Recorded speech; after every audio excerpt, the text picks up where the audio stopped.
गौ माता ने बताया कि कौन से पाप इंसान को गरीबी की ओर ले जाते हैं। गौ माता की इस अद्भुत और पवित्र कथा को जो भी व्यक्ति ध्यानपूर्वक सुनता है उसके जीवन से सभी दुख और कष्ट सदा के लिए समाप्त हो जाते हैं। फिर उसे कभी भी गरीबी और समस्याओं का सामना नहीं पड़ता। प्रिय दर्शकों, यह कथा आपकी पारिवारिक परेशानियों का समाधान बन सकती है। इसे देखने मात्र से ही आपके परिवार की सारी समस्याएं दूर हो सकती है। नमस्कार प्रिय दर्शकों, हर हर महादेव। आज की कथा आरंभ करने से पहले आपसे एक निवेदन है कि गरुड़ पुराण में कहा गया है कि जो भी कथा या शिक्षा बीच में छोड़ दी जाती है वह व्यक्ति के लिए पाप का कारण बनती है। इसलिए कृपया इस कथा को आप अंत तक अवश्य सुने। यदि आप एक सच्चे सनातनी हैं, भगवान श्री राम में अटूट आस्था रखते हैं तो अभी इस वीडियो को लाइक करें और चैनल को सब्सक्राइब करें और कमेंट में जय श्री राम जरूर लिखें। तो चलिए दोस्तों, बिना किसी विलंब के आज की प्रेरणादायक कथा शुरू करते हैं। प्रिय दर्शकों, आज की कथा बहुत ही हृदयस्पर्शी है। इसमें हम जानेंगे कि गौ माता ने इंसान के कौन से पापों को उसकी गरीबी और दुख का कारण बताया है। साथ ही साथ हम यह भी जानेंगे कि वे कौन से 3 लोग हैं जिनकी वजह से घर में हमेशा कष्ट और अशांति बनी रहती है। जिस घर में इन 3 लोगों का वास होता है वहाँ माँ लक्ष्मी का कभी प्रवेश नहीं होता। प्रिय दर्शकों, एक समय की बात है जब भगवान शिव और माँ पार्वती कैलाश पर्वत पर विराजमान थे। शांत और दिव्य वातावरण में दोनों पृथ्वीलोक के सौंदर्य का आनंद ले रहे थे। तभी माता पार्वती ने भगवान शिव से कहा, हे नाथ, हमें पृथ्वीलोक पर भ्रमण किए हुए बहुत समय हो गया है। मेरा मन कहता है कि आज हमें वहां जाकर भ्रमण करना चाहिए। भगवान शिव मुस्कुराते हुए बोले, हे उमा, तुमने सही कहा है। आज हमें पृथ्वीलोक पर जाकर देखना चाहिए कि वहाँ क्या हो रहा है। यह कहकर भगवान शिव और माता पार्वती पृथ्वीलोक पर प्रकट हुए और एक सुंदर बगीचे में विशाल वृक्ष की छाया में बैठ गए। वहाँ चारों ओर हरी भरी घास फैली हुई थी और कई गायें उस घास को चर रही थी। तभी उनमें से एक गौ माता भगवान शिव और माता पार्वती के पास आकर खड़ी हो गई। गौ माता ने विनम्रता से झुककर कहा, हे देव, आपके दर्शन पाकर मैं धन्य हो गई। मेरे मन में एक प्रश्न है जिसका उत्तर मुझे अब तक किसी भी संत या ज्ञानी से नहीं मिल सका। कृपया मेरे इस प्रश्न का उत्तर दे। भगवान शिव ने गौ माता से कहा, पूछो गौ माता, तुम्हारे मन में क्या प्रश्न है। गौ माता ने कहा, हे प्रभु, इंसान को किस पाप के कारण गरीबी का सामना करना पड़ता है और वे 3 लोग कौन हैं जिनके प्रभाव से घर का सर्वनाश हो जाता है। क्या मनुष्य को केवल अपने भाग्य के कारण अमीरी या गरीबी मिलती है। भगवान शिव मुस्कुराते हुए बोले, गौ माता, तुम्हारा प्रश्न अत्यंत महत्वपूर्ण है। मैं तुम्हें इसका उत्तर अवश्य दूंगा। यह पूर्ण सत्य है कि केवल भाग्य ही इंसान की गरीबी और अमीरी का कारण होता है। इसके पीछे कुछ अन्य कारण भी होते हैं। गौ माता ने कहा, हे प्रभु, कृपया मुझे विस्तार से समझाइए। तब भगवान शिव ने कहा, हे गौ माता, मैं तुम्हारे इस प्रश्न का उत्तर एक कथा के माध्यम से दूंगा जिसमें तुम्हें सब कुछ स्पष्ट हो जाएगा। भगवान शिव ने कथा को सुनाना प्रारंभ किया। यह एक प्राचीन काल की बात है। अवंतीपुर नामक एक नगर था जहाँ पर परोपकारी और विनम्र स्वभाव वाला व्यापारी रहता था। उसके 2 बेटे थे जो अपने पिता की तरह ही ईमानदार और दयालु थे।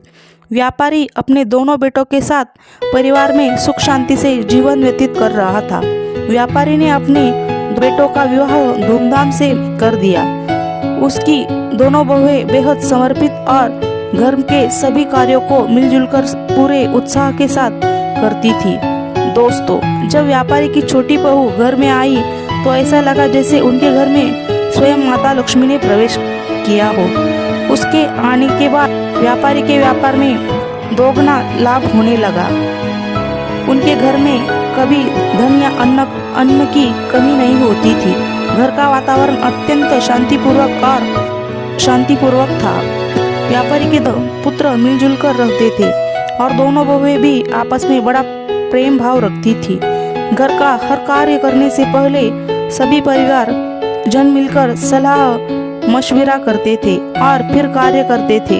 व्यापारी का व्यापार भी दिन प्रतिदिन उन्नति कर रहा था। एक दिन व्यापारी ने अपने दोनों बेटों और बहुओं को बुलाकर कहा, पुत्रों, अब मुझसे व्यापार का काम संभालना कठिन हो गया है, इसलिए आज से मैं यह जिम्मेदारी तुम दोनों को सौंप रहा हूँ। पिता की बात मानकर दोनों पुत्र ने बड़े मनयोग से व्यापार की बागडोर संभाल ली। व्यापारी को यह देखकर संतोष हो रहा था कि उसका परिवार प्रेम और सद्भाव से रह रहा है। उसके दोनों बेटे व्यापार में निपुणता दिखा रहे थे। दोनों बहुएं भी घर में सुख शांति बनाए हुए थी। यह सब देखकर व्यापारी निश्चित होकर चैन की नींद सोता था। लेकिन दोस्तों, व्यापारी के सुखमय जीवन को देखकर नगर के अन्य लोग उससे ईर्ष्या करने लगे थे। वे सोचते थे कि व्यापारी का जीवन कितना आरामदायक और सुखद है। व्यापारी दिन बदिरा और उसके परिवार में कोई झगड़ा या परेशानी नहीं है। यह देखकर नगरवासियों के मन में जलन होने लगी। भगवान शिव ने गौ माता से कहा, हे गौ माता, जैसे ही एक बड़ी मछली तालाब में छोटी मछलियों को फलते फूलते देखकर भयभीत होकर उन्हें निगलने की कोशिश करती है, वैसे ही मनुष्य दूसरों की प्रगति देखकर उन्हें पीछे खींचने का प्रयास करता है। इंसान अपनी सफलता से जितना प्रसन्न नहीं होता, उससे अधिक वह दूसरों की तरक्की देखकर बेचैन हो जाता है। एक विद्वान ने ठीक ही कहा है कि मनुष्य अपने दुख से उतना परेशान नहीं होता जितना वह दूसरों के सुख से व्यतीत होता है। इसी जलन के कारण नगरवासी व्यापारी के प्रति षड्यंत्र रचने लगे। उन्होंने सोचा कि किस प्रकार उसके जीवन को कष्टपूर्ण बना दिया जाए। नगर के कुछ लोग व्यापारी के कुल पुरोहित के पास गए और बोले, हे पुरोहित जी, आप यहाँ अभाव में जीवन व्यतीत कर रहे हैं, जबकि आपका यजमान ऐश्वर्य और वैभव से परिपूर्ण जीवन बिता रहा है, अपनी बहू के हाथ का स्वादिष्ट भोजन कर रहा है और सुख संपत्ति का आनंद ले रहा है। पुरोहित ने कहा, आप लोग यह सब क्यों कह रहे हो? आपकी बात का अभिप्राय क्या है? तब नगरवासियों ने बताया, पुरोहित जी, याद कीजिए, व्यापारी ने आपको आखिरी बार अपने घर कब बुलाया था? अगर वह आपको यज्ञ और पूजा के लिए नहीं बुलाया तो आपकी आय कैसे होगी? आपको दान दक्षिणा कैसे मिलेंगी? यदि यह स्थिति बनी रही तो आप और आपके परिवार को भूखा रहना पड़ेगा। पुरोहित ने यह बात सुन सोचा, यह तो सच है। व्यापारी ने बहुत समय से मुझे अपने घर पर आमंत्रित नहीं किया है। उसका जीवन सुखमय है, लेकिन मेरा जीवन कठिनाइयों से गुजर रहा है। यह सोचकर पुरोहित भी बेचैन हो गया। नगरवासियों ने पुरोहित से कहा, अगर आप चाहते हैं कि आपका जीवन सुखद बने, आपको दान दक्षिणा मिले, तो आपको ऐसा उपाय करना होगा जिससे आपके यजमान के घर में कुछ कठिनाइयाँ आए। जब उसके घर में अशांति होगी तब वह आपसे समाधान मांगने आएगा और आपको हवन पूजन के लिए बुलाएगा। इतना कहकर नगरवासी पुरोहित को भड़काकर अपने अपने घर चले गए। नगरवासियों की बातों से प्रभावित होकर वह पुरोहित चिंता में डूब गया और सोचने लगा, अब मैं ऐसा क्या उपाय करूं जिससे व्यापारी के घर में कलह और उसके व्यापार में हानि होने लगी। तब वह पुरोहित अपने गुरु के पास सलाह लेने गया और उनसे कहा, हे गुरुदेव, कृपया मेरी सहायता करें। यदि आप मेरी मदद नहीं करेंगे तो मेरा परिवार भूखों मर जाएगा। जैसे एक मछली का जीवन तालाब के पानी पर निर्भर करता है, वैसे ही पुरोहित और पंडितों का जीवन उनके यजमान पर आधारित होता है। यदि यजमान के घर में कोई समस्या नहीं होगी और वे पूजा पाठ के लिए नहीं बुलाएंगे तो हमारा गुजारा कैसा होगा? हम धन कैसे अर्जित करेंगे? गुरु ने उसकी समस्या सुनकर कहा, हे शिष्य, चिंता मत करो, मुझे बताओ कि तुम्हारी समस्या है, मैं अवश्य इसका समाधान करूंगा। पुरोहित ने उत्तर दिया, हे गुरुदेव, मैं चाहता हूँ कि व्यापारी के जीवन में कुछ समस्या आए, उसके घर में कलह हो और उसके व्यापार में हानि हो, तभी वह मुझे अपने घर पूजा पाठ के लिए बुलाएगा। गुरु ने ध्यानपूर्वक सुनकर कहा, हे शिष्य, व्यापारी के सुखद जीवन का मुख्य कारण उसकी छोटी बहू है। वह भगवान विष्णु और माता लक्ष्मी की नित्य पूजा करती है, जिसके कारण उनके घर पर दिव्य कृपा बनी हुई है। जब से वह बहू इस घर में आई है, तब से व्यापारी का जीवन धन धान्य से परिपूर्ण और सुखमय हो गया है।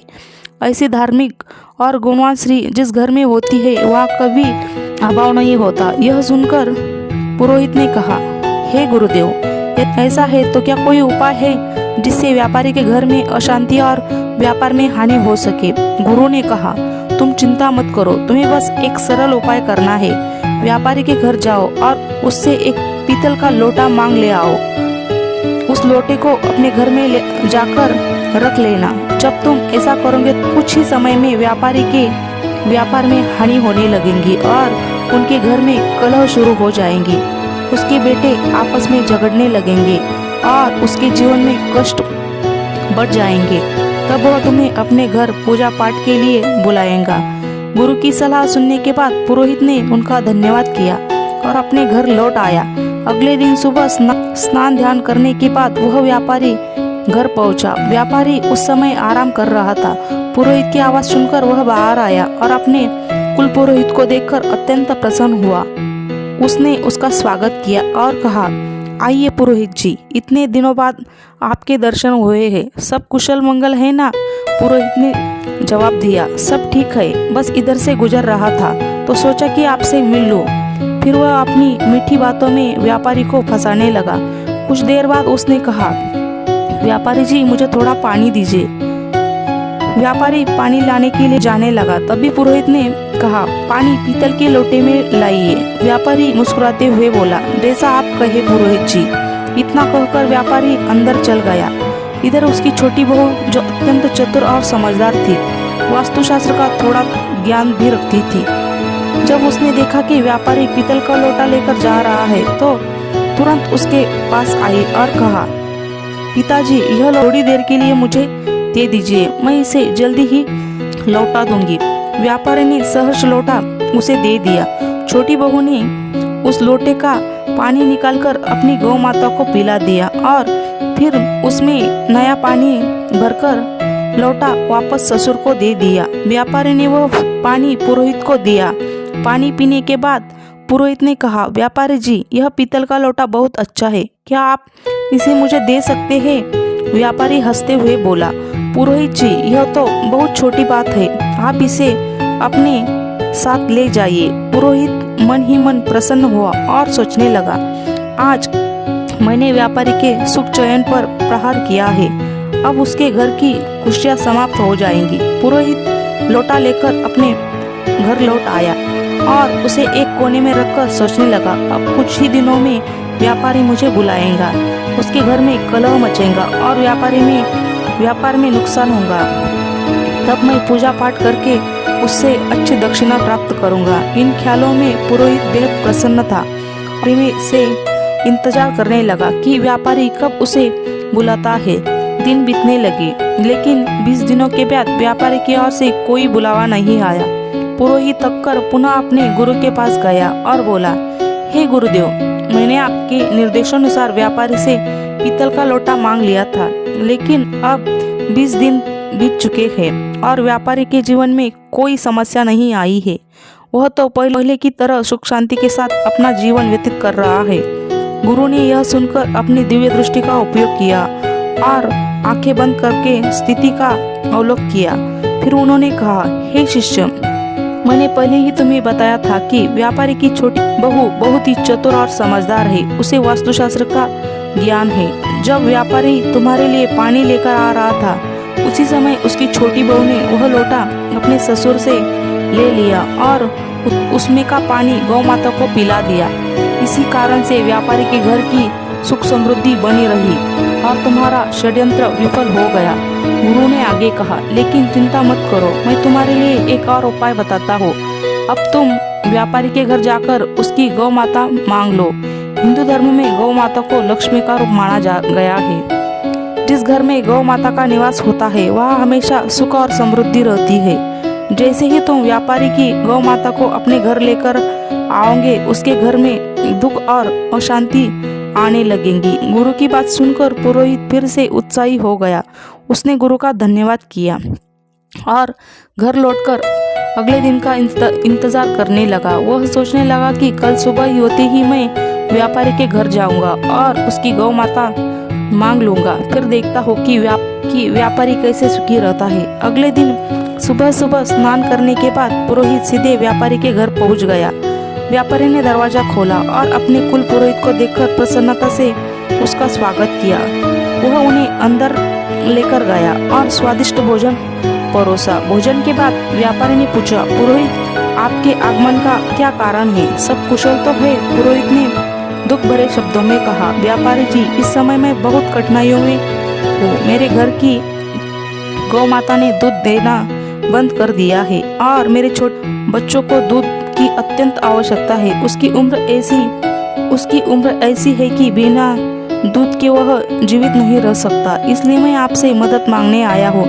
अगर आप मुझे अपनी गौ माता दे तो यह आपका बहुत ही बड़ा उपकार होगा। पुरोहित की करुणा भरी बातें सुनकर व्यापारी सोचने लगा, यह हमारे कुल पुरोहित है, इनकी सहायता करना एक पुण्य का कर्म होगा। गौदान से मुझे बड़ा फल मिलेगा। विचार कर व्यापारी ने कहा, पुरोहित जी आप चिंता न करो, मैं आपको गौ माता दे देता हूँ। व्यापारी गौ माता को लेने के लिए जाने लगा। जैसे वह गौ माता को लेकर पुरोहित की ओर बढ़ा, उसकी छोटी बहू तेजी से वहां आई और ससुर को रोकते हुए बोली, पिताजी यह गौ माता कहाँ ले जा रहे हैं? व्यापारी ने उत्तर दिया, बेटी हमारे कुल पुरोहित आए हैं, उनकी गौ माता ने दूध देना बंद कर दिया है। वे हमारी गौ माता मांग रहे हैं, इसलिए मैं उन्हें देने जा रहा हूँ। छोटी बहू ने समझदारी से जवाब दिया, पिताजी कृपया थोड़ी देर रुके, मैं अभी आती हूँ।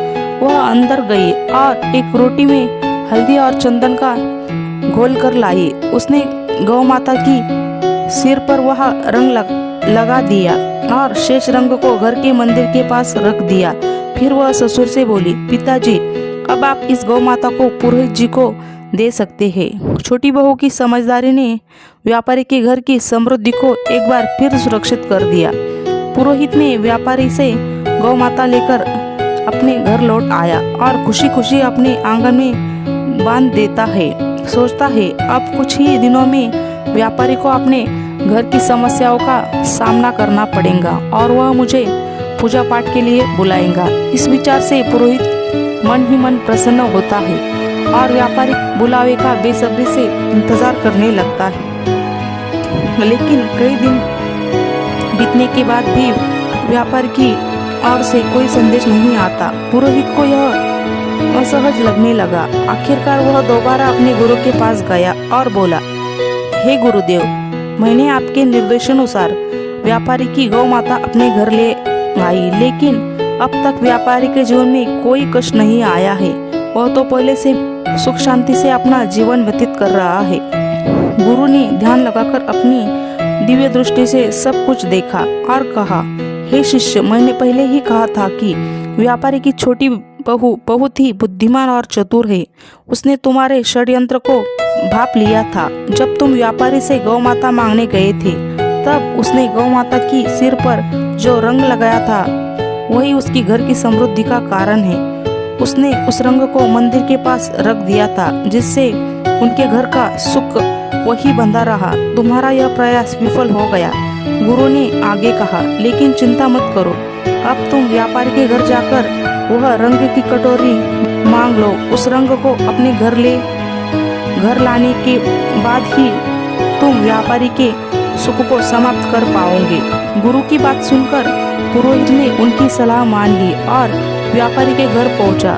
उसने बहाने से व्यापारी के रंग से भरी कटोरी मांगी। व्यापारी उसकी बात मानकर कटोरी लेने अंदर गया। इधर व्यापारी की छोटी बहू पहले ही सतर्क थी। उसने उस कटोरी में रखे पुराने रंग को निकालकर उसमें नया रंग भर दिया।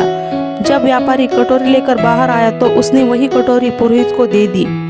पुरोहित रंग की कटोरी लेकर अपने घर लौट आया और खुश होकर सोचने लगा, अब तो व्यापारी का जीवन शीघ्र ही समस्याओं से भर जाएगा और वह मुझे बुलाने पर मजबूर हो जाएगा। लेकिन महीनों बीत गए और व्यापारी का जीवन पहले से भी अधिक सुखद और समृद्ध होता चला गया। थक हार कर पुरोहित फिर से अपने गुरु के पास आया और बोला, हे गुरुदेव, मैंने आपके कहने अनुसार रंग की कटोरी भी व्यापारी के घर से ले आई, लेकिन उसका जीवन पहले से भी अधिक सुखी हो गया। ऐसा लगता है मेरे सारे प्रयास व्यर्थ हो गए हैं। गुरु ने अपनी दिव्य दृष्टि से फिर सब कुछ देखा और कहा, हे शिष्य, व्यापारी की छोटी बहू अत्यंत चतुर और दूरदर्शी है। उसने तुम्हारे इरादों को पहले से ही समझ लिया था। उसने कटोरी में से रंग निकाल लिया था और जो गौ माता को लगाया था, व्यापारी का सुख समृद्धि अब भी उसके पास ही बनी हुई है। जब तक वह छोटी बहू व्यापारी के घर में रहेंगी, तब तक तुम व्यापारी का कुछ नहीं बिगाड़ सकते। अब तुम्हें किसी भी तरह से उस छोटी बहू को व्यापारी के घर से बाहर करना होगा, तभी व्यापारी के जीवन में कष्ट आएगा। गुरु की यह बात पुरोहित की समझ में आ गई। उसने सोचा कि छोटी बहू को घर से निकालने के अलावा अब कोई और उपाय नहीं बचा है। वह घर लौटकर व्यापारी के परिवार में फूट डालने और छोटी बहू को घर से बाहर करने की योजना बनाने लगा। अगले दिन पुरोहित चिंतित मुद्रा में व्यापारी के घर पहुंचा। व्यापारी ने इस अवस्था में देखा तो पूछा, पुरोहित जी, क्या बात है? आप इतने परेशान क्यों हैं? पुरोहित ने गंभीर स्वर में कहा, व्यापारी जी, आपके घर पर बहुत बड़ा संकट मंडरा रहा है। यदि आपने जल्दी ही इसका समाधान नहीं किया तो आपका सुखमय जीवन बर्बाद हो जाएगा। आपके बेटों का व्यापार में बड़ा नुकसान होगा और आपके परिवार पर विपत्ति पहाड़ टूट पड़ेगा।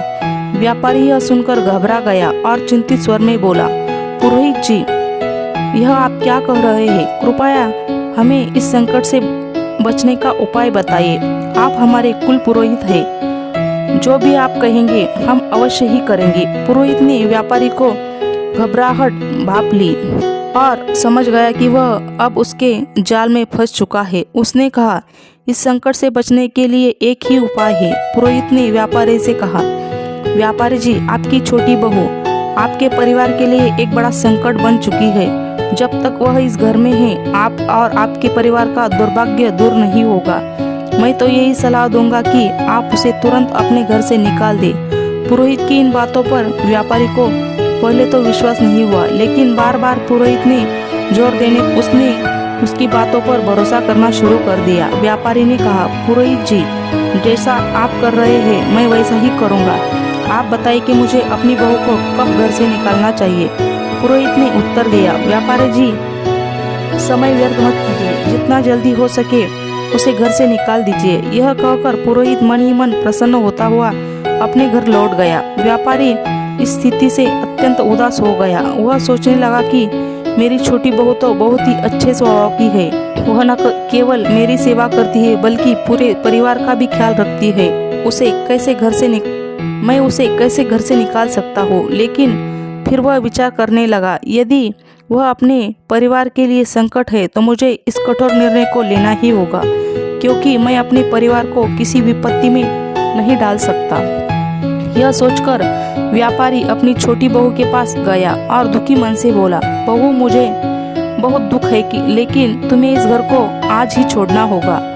तुम्हारे कारण हमारे परिवार पर बड़ी विपत्ति आने वाली है। ससुर की बात सुनकर बहू स्तब्ध रह गई, लेकिन वह तुरंत समझ गई कि यह सब दुष्ट पुरोहित की साजिश है। उसने नम्रता से कहा, ठीक है पिताजी, यदि आपकी इच्छा है तो मैं इस घर को छोड़ देती हूँ। जब व्यापारी का छोटा बेटा यह सब देखता है तो वह भी गुस्से और दुख से भर जाता है। उसने अपने पिता से कहा, पिताजी, यदि मेरी पत्नी को इस घर में जगह नहीं मिल सकती तो मैं भी इस घर में नहीं रह सकता। मैं अपनी पत्नी के साथ चला जाऊंगा। छोटा बेटा और उसकी पत्नी घर छोड़कर शहर चले गए। वहाँ उन्होंने एक छोटे से किराए के मकान में रहना शुरू कर दिया। व्यापारी का छोटा बेटा अत्यंत मेहनती और ईमानदार था। कुछ समय बाद उसने शहर में अपना छोटा सा व्यापार शुरू किया, जो उसकी लगन और ईमानदारी के कारण तेजी से बढ़ने लगा था। धीरे धीरे वे संपन्न हो गए और उन्होंने शहर में अपना खुद का घर खरीद लिया। इधर व्यापारी का घर पुरोहित की चालों के कारण बर्बादी की कंगार पर आ गया। घर में हर दिन झगड़े और कलह होने लगे। व्यापारी का बड़ा बेटा जो पहले व्यापार में मन लगाता था, बुरी संगति में फंस गया। वह बेवजह धन उड़ा रहा था और दिन रात आवारागर्दी कर रहा था। पुरोहित पूजा पाठ के बहाने व्यापारी से लगातार धन लेता रहा और धीरे धीरे व्यापारी की सारी जमा पूंजी समाप्त हो गई। व्यापार भी पूरी तरह बंद हो गया।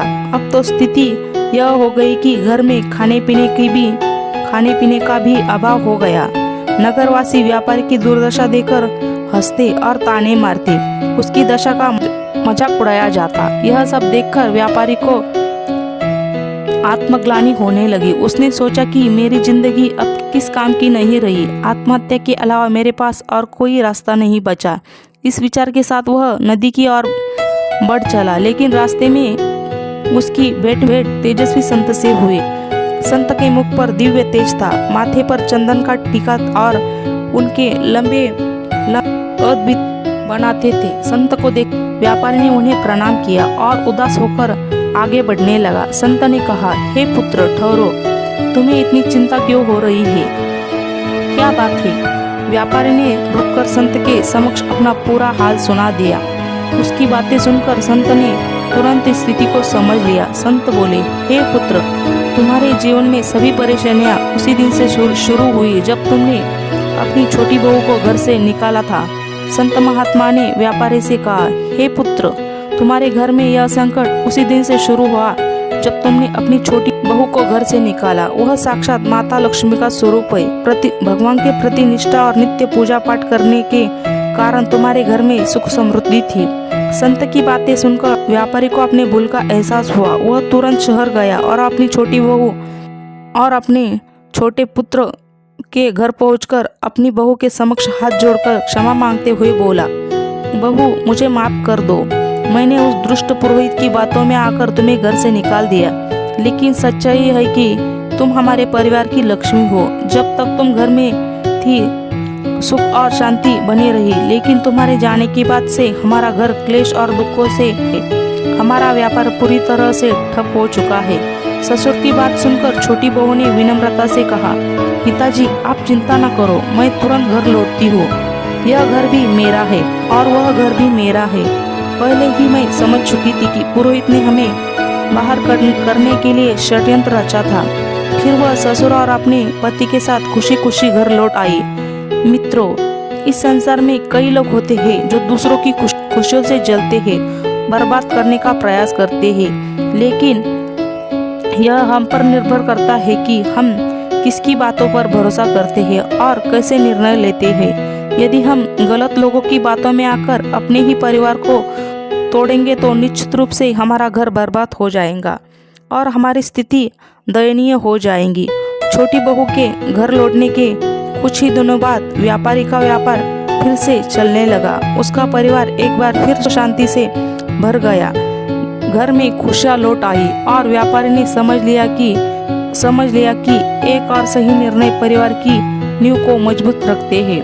भगवान शिव ने गौ माता से कहा, हे गौ माता, मैं तुम्हें एक महत्वपूर्ण बात बताने जा रहा हूँ। ध्यान से सुनो। जिस घर में इन 3 प्रकार के लोगों की बात मानी जाती है, उस घर का नाश सुनिश्चित है। गौ माता ने पूछा, हे प्रभु, ये 3 लोग कौन हैं? भगवान शिव ने कहा, पहला, जिस घर में अहंकारी और दुष्ट स्वभाव वाले व्यक्ति की बात सुनी जाती है, वह निश्चित रूप से विनाश होता है।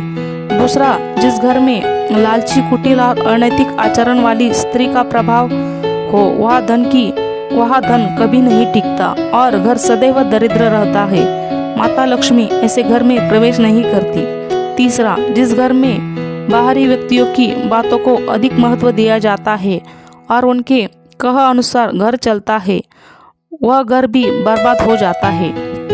भगवान शिव ने आगे कहा, गौ माता, तुम्हारा दूसरा प्रश्न था कि मनुष्य किस पाप के कारण गरीब या अमीर बनता है। तो सुनो, गीता में भगवान श्री कृष्ण ने कहा है, मनुष्य को कभी अपने विवेक, परिश्रम, बुद्धि और उद्यम पर संदेह नहीं करना चाहिए। उसे सदैव सत्य और धर्म के मार्ग पर चलते हुए निरंतर कर्म करना चाहिए।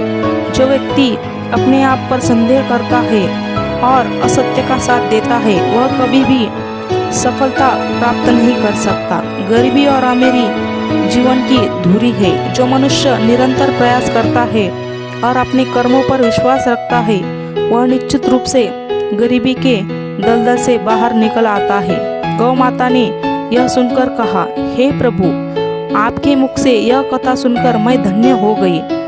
प्रिय दर्शकों, यह कथा हमें यह सिखाती है कि सच्चाई, ईमानदारी और विवेक का अनुसरण करना ही जीवन की सच्ची सफलता का मार्ग है। इस कथा के बारे में आपकी क्या राय है? अपनी अमूल्य टिप्पणियाँ हमें कमेंट बॉक्स